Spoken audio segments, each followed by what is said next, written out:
Now, the 10-minute drill. This is a big one. On 1010XL. Let's go, let's go, let's go. Hit it. Let's go. Yeah. 10-minute drill, sports concepts and rationalizations coming your way. We're on Facebook Live right now on our Facebook site. You can check us out live if you want to see us in person. Hello. And Beef, tell folks at the end of this segment we're going to give away. Are we still giving away tickets to Tebow? This is the last chance. Oh. To win your way in to see Run the Race, produced by Tim and Robbie Tebow. I'm going to go see that movie. So stay tuned for your chance to win that. Popcorn, whole 9 yards. Popcorn, no butter. I had Giant Diet Coke. I can't do it with no butter. Where did I just get? Oh, I had the best popcorn at the Gator basketball game Saturday. I sent Brooks, go get me some popcorn and a cola. So he goes, all right. So I give him a 20, and off he goes. And he comes back, and he's got a little thing of popcorn for me. It was delicious, Pross. Just that and a cola. Typical, like, red striped box. Yeah, it was great. Popcorn. But it was very good. I don't know why. I just hit a lucky spot. I don't know if the popcorn there is particularly good. But anyway, shout out to that. Popcorn talk. And then in the end of the story goes, and I go, why didn't you get yourself anything? I couldn't carry everything back by myself, Dad. I go, are you kidding me?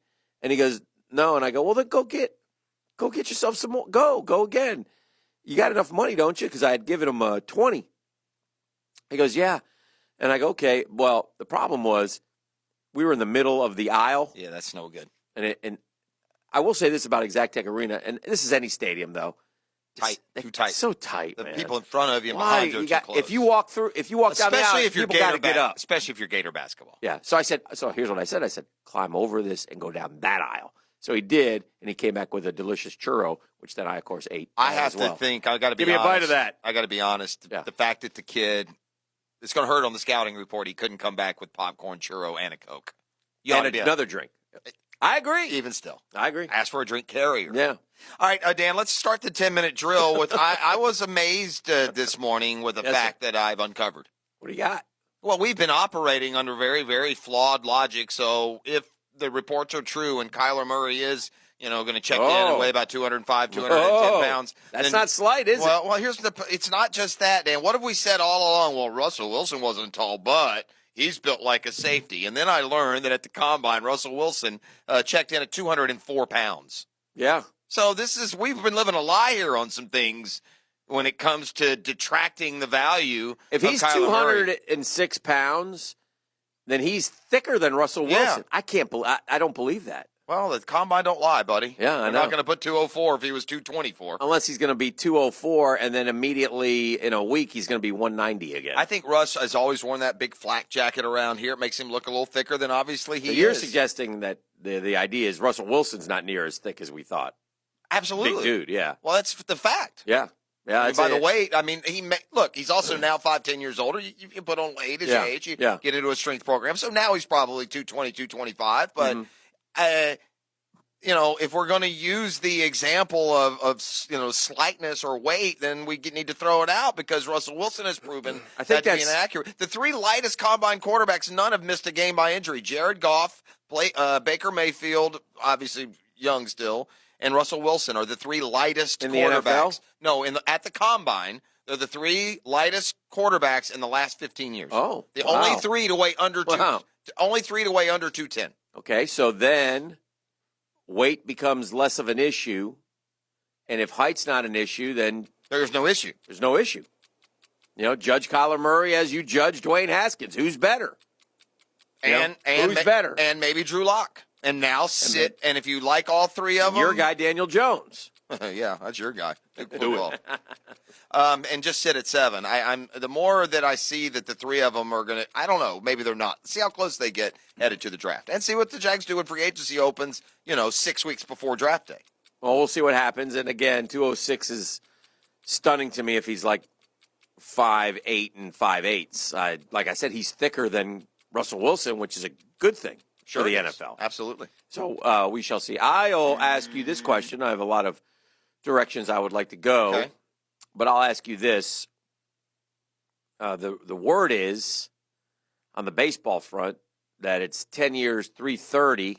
Okay, for Harper and for Philly, but Boris wants to opt out after 3 years.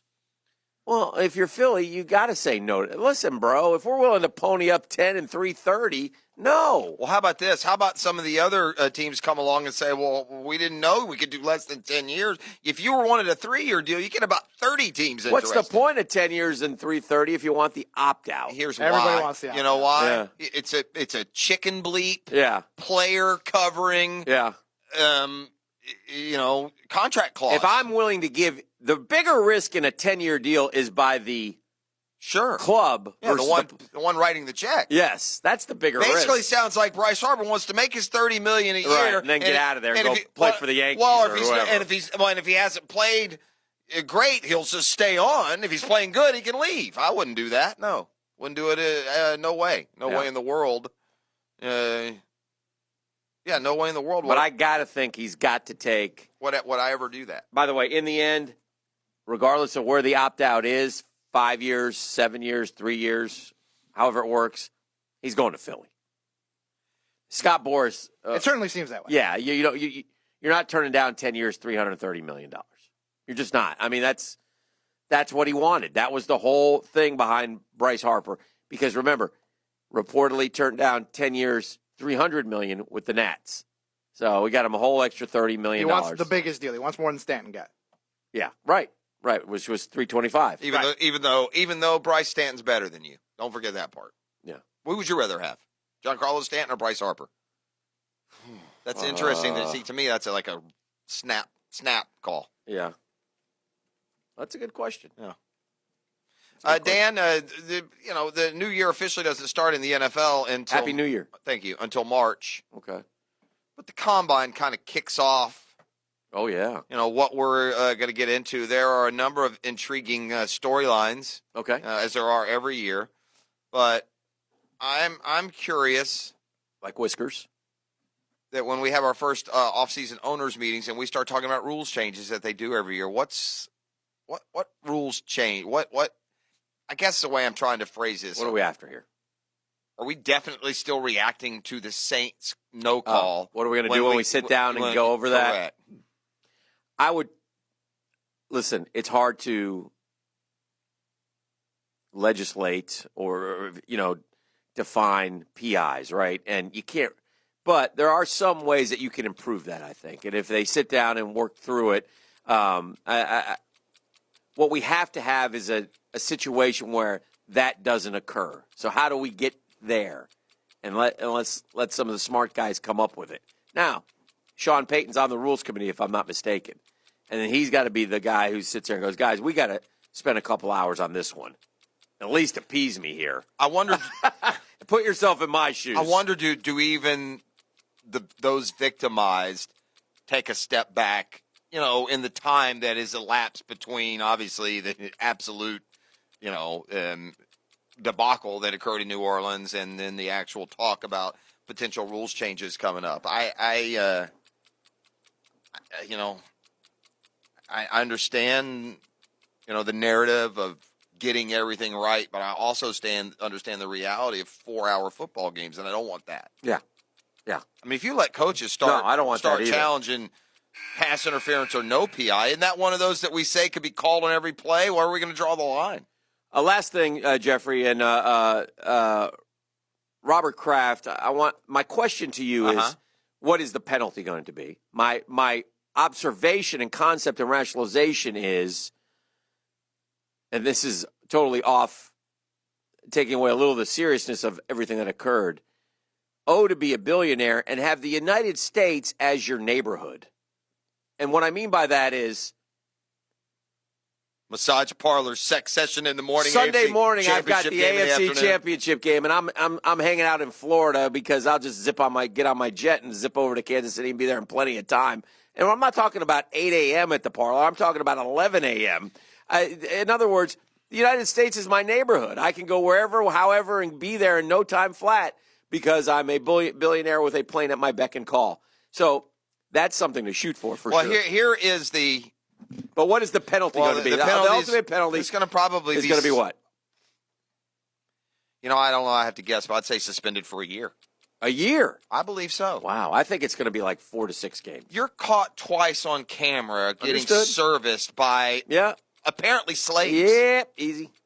You know? Yeah. So Little ears. I don't see the upside. Right. I mean, I don't see your argument. Robert Kraft is not a ultra successful businessman with a glib personality. He's a dirty old man. He's a pervert. He walks into a massage parlor in a strip mall. Yeah. With a baseball cap and All shorts right. on. Don't need a play-by-play. Oh, it is Just what it asking is. about the penalty. Yeah, the penalty will be A year? More. You honestly think it's going to be a year? Well, Sean Payton got suspended as a coach a whole year for alleged bounty gate. Well, you know the NFL, bro. I mean, we'll sit here and go, I how think, come this well, happened I'll A tell and you then what, this happened listen, B? I'm not telling you how I would suspend Robert Kraft. Let's separate the two. You're asking me what do I think the penalty is? That's what I'm asking. Okay, I think that the NFL, who has said and in their previous actions have imposed tougher standards on coaches and owners than players. There's a higher standard. The owner is the highest standard. You might be right. I mean, this is not. We shouldn't minimize this. By the way, this isn't boys being boys. Did you see that he flew back from L.A. With Giselle and Tom? Yeah, I'm sure Giselle was happy. I mean, in a private moment. Did he ask for a massage? In a private moment between Tom and Giselle. Do you think he makes Tom give him massages? Stop it. All right, we're going to get done. Is he laying on his stomach for those? We're going to move on. Here we go. Little ears. No one can understand what I'm saying. You keep saying cryptic. little ears. Cryptic. Caller number 5. Yeah. Last chance for the movies. Run the race. Yes, from executive producers Tim Tebow and Robbie Tebow. Don't miss Run the Race. Run the race. In theaters now. Experience the inspirational and uplifting story of two brothers willing to sacrifice on and off the field. On and off. Today for a better tomorrow. Better Run the tomorrow. Race is in theaters now. Get your tickets at runtheracemovie.com. 641-1010. Back with more after this.